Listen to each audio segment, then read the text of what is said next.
خوف و خشیت۔ جب کسی کام سے خوف محسوس کرو تو اس میں کود پڑو، کیونکہ اس سے تمہارے حد درجہ خوف خود اس سے زیادہ شدید ہے۔ ہر وہ چیز جس سے تم ڈرتے ہو واقعہ نہیں ہوگی، ہیبت آگاہی سے جڑی ہوئی ہے۔ خوف خدا عرفا کی خلعت ہے، خوف خدا مومنوں کا شعار ہے۔ اللہ کے عذاب سے ڈرنا متقین کی روش ہے۔ خوف خدا گناہوں کے لیے نفس کا قید خانہ اور اسے گناہوں سے روکنے والا ہے۔ دنیا میں خوف خدا، آخرت میں اس کے خوف سے بچا لیتا ہے۔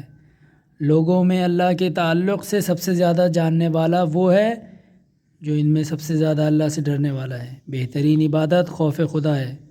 تم جب خالق سے خوف زدہ رہو گے تو اسی کی طرف دوڑو گے۔ خوف کا ثمرہ امن ہے۔ بہترین عمل خوف و امید کے درمیان اعتدال ہے۔ بدترین آدمی وہ ہے جو اپنے پروردگار کے امور میں لوگوں سے تو ڈرے مگر لوگوں کے معاملے میں اللہ سے نہ ڈرے۔ بدترین انسان وہ ہے جس کے شر کی وجہ سے لوگ اس سے کنارہ کش رہیں، جس کا خوف بڑھ جاتا ہے، اس کی آفتیں گھٹ جاتی ہیں۔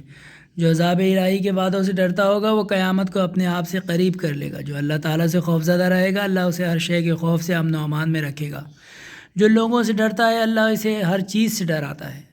اپنے پروردگار کے ظلم سے نہ ڈرو بلکہ خود اپنے آپ پر ظلم کرنے سے ڈرو۔